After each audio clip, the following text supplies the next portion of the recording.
Halo semua, perkenalkan nama lengkap saya Tanjalino Ricardus Letobele dengan NIM 23010300052. Saya dari Prodi Pendidikan Matematika Universitas Nusa Cendana. Di media interaktif kali ini, kita akan mempelajari tentang bangun ruang sisi datar. Halo anak-anak, hari ini kita akan belajar tentang bangun ruang sisi datar. Mari kita mulai. Nah, di sini untuk bagian menunya ada panduan, tujuan, materi, lalu soal. Di sini untuk bagian panduannya itu ada bagian pertama yaitu anak panah kanan untuk berikutnya, anak panah kiri untuk sebelumnya, ikon pintu untuk keluar, lalu ikon home untuk menu awal. Lalu kita masuk pada tujuan pembelajaran. Di sini tujuan pembelajarannya ada dua, yaitu yang pertama, siswa dapat mengenal bagian-bagian bangun ruang sisi datar. Lalu yang kedua, siswa dapat menghitung volume dan luas permukaan bangun ruang sisi datar. Lalu kita masuk pada materi.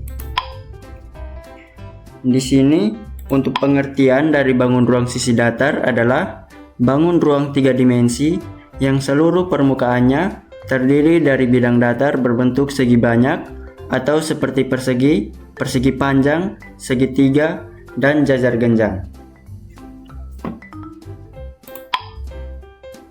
Lalu di sini untuk jenis-jenis bangun ruang sisi datar itu ada 4 bagian, yaitu ada kubus, balok, limas, dan prisma. Lalu kita masuk pada bagian yang pertama yaitu kubus. Di sini kubus itu berbentuk seperti ini ya anak-anak.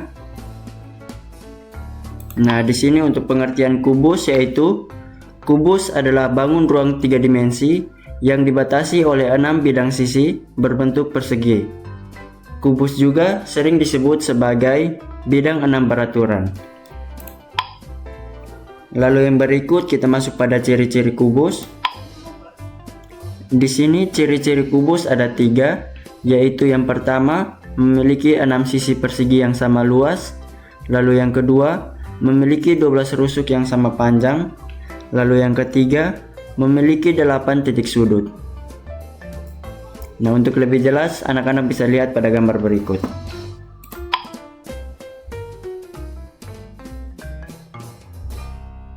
Nah, di sini ada 6 sisi, lalu yang berikutnya 12 rusuk, dan yang berikutnya ada 8 titik sudut.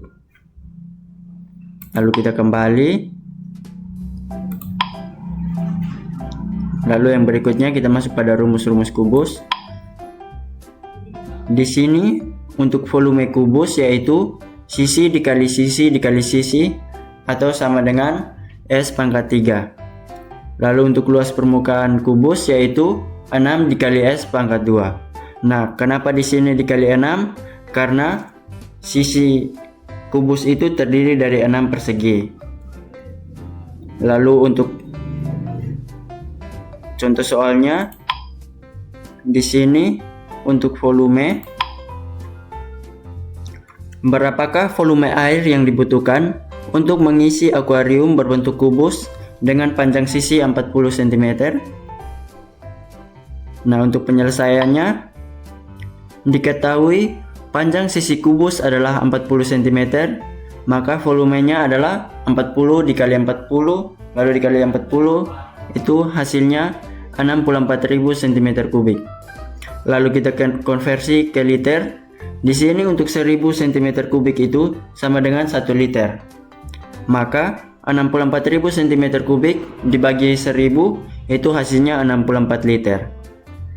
Jadi kesimpulannya adalah dibutuhkan 64 liter untuk mengisi akuarium tersebut. Lalu yang berikutnya kita masuk pada luas permukaan. Di sini sebuah kubus memiliki panjang sisi 8 cm. Berapakah luas permukaan kubus tersebut? Untuk penyelesaiannya, volume kubus adalah 6 dikali sisi kuadrat.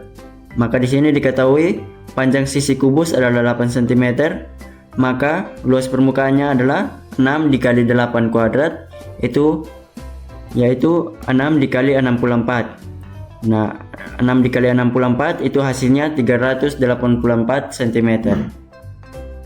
Jadi luas permukaan kubus adalah 384 cm kuadrat.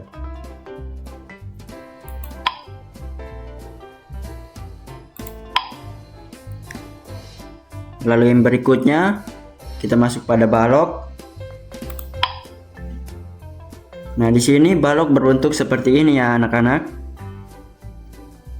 Lalu untuk pengertian balok adalah bangun ruang 3 dimensi yang dibentuk oleh 3 pasang persegi panjang dengan ukuran yang berbeda. Baik, lalu yang berikutnya kita masuk pada ciri-ciri balok. Nah, di sini ciri-ciri balok yang pertama yaitu memiliki 6 sisi dengan sisi-sisi yang berhadapan, sejajar dan sama luas. Lalu yang kedua, memiliki 12 rusuk dengan rusuk yang sejajar sama panjang. Lalu yang ketiga, memiliki 8 titik sudut. Untuk lebih jelas, anak-anak bisa perhatikan gambar berikut.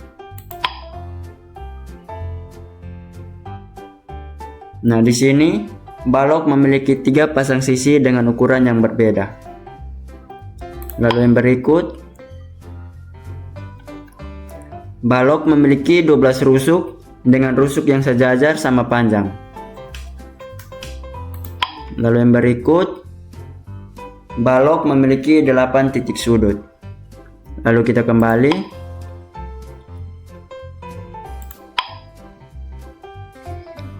Baik, yang berikutnya kita masuk pada rumus-rumus balok. Nah, di sini volume balok adalah panjang kali lebar kali tinggi. Lalu yang berikutnya luas permukaannya itu sama dengan 2 dikali panjang kali lebar, lalu ditambah panjang kali tinggi, lalu ditambah lebar kali tinggi. Nah, di sini untuk keterangannya, P itu panjang, L itu lebar, dan T itu tinggi. Yang berikutnya kita masuk pada contoh soal. Di sini contoh soal untuk volume. Terdapat sebuah balok dengan panjang 6 cm, lebar 3 cm, dan tinggi 5 cm. Berapakah volume balok tersebut? Baik, untuk penyelesaiannya, volume balok itu adalah panjang kali lebar kali tinggi. Nah, diketahui panjang balok tersebut adalah 6 cm, lebar balok 3 cm, tinggi balok 5 cm.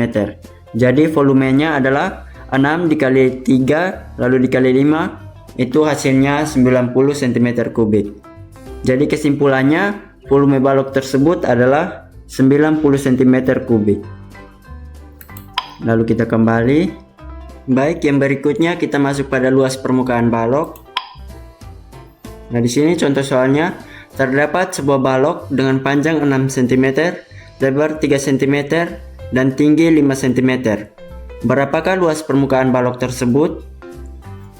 Nah, di sini penyelesaiannya, luas permukaan balok itu rumusnya adalah 2 dikali panjang kali lebar ditambah panjang kali tinggi lalu ditambah lebar kali tinggi. Nah, di sini diketahui panjang balok 6 cm, lebar balok 3 cm, lalu tinggi balok 5 cm. Maka luas permukaan balok tersebut adalah 2 dikali 18 lalu ditambah 30 lalu ditambah 15. Jadi hasilnya 128 cm². Jadi kesimpulannya luas permukaan balok tersebut adalah 128 cm².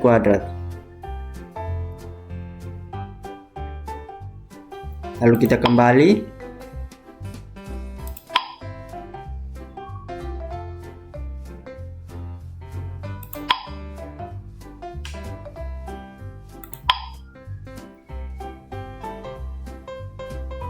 Lalu yang berikutnya kita masuk pada limas. Nah, limas berbentuk seperti ini ya adik-adik. Nah, di sini untuk pengertian limas. Limas adalah bangun ruang 3 dimensi yang dibatasi oleh alas berbentuk segi banyak dan segi tegak berbentuk segitiga. Nah, limas memiliki titik puncak di bagian atasnya. Nah, jadi di sini segi banyak itu maksudnya limas itu ada yang berbentuk limas segitiga, ada yang berbentuk limas segi 4, lalu yang berikutnya ada yang berbentuk limas segi 5 dan seterusnya.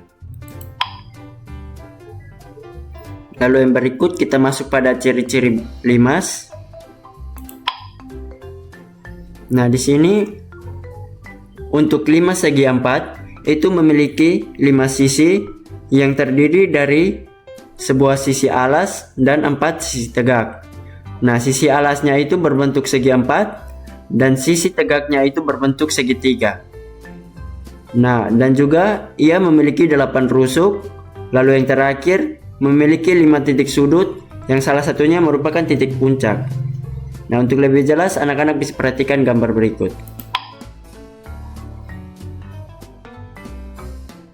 Nah, di sini memiliki 5 sisi yang terdiri atas sebuah sisi alas dan 4 sisi tegak. Lalu yang berikut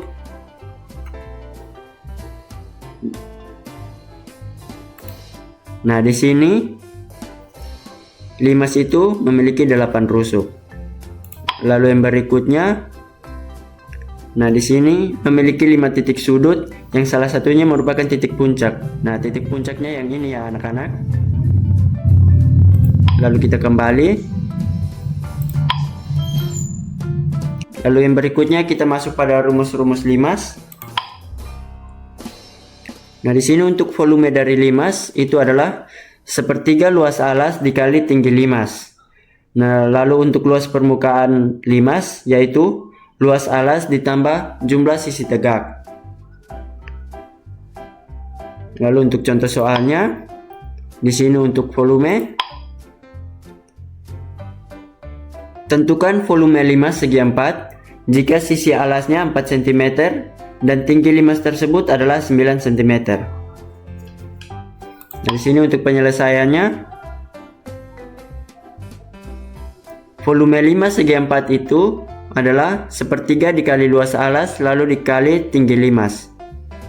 Nah, di sini diketahui luas alas limas itu 4 cm, lalu tinggi limas 9 cm, maka volumenya adalah sepertiga dikali 4 dikali 4 lalu dikali 9, itu hasilnya 54 cm kubik. Jadi kesimpulannya, volume limas tersebut adalah 54 cm kubik. Lalu kita kembali. Kita masuk pada luas permukaan limas.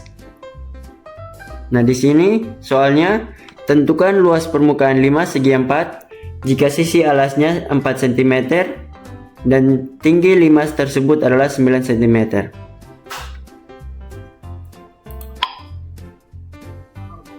Nah, di sini untuk luas permukaan limas yaitu S kuadrat lalu ditambah 4 dikali 1/2 dikali alas lalu dikali tinggi.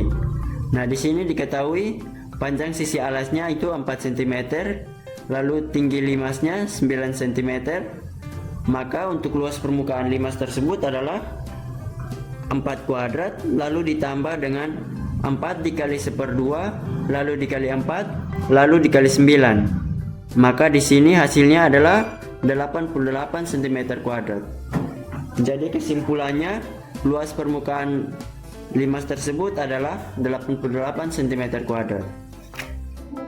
Lalu kita kembali. Jadi baik, untuk bagian prismanya akan dilanjutkan di pertemuan berikutnya.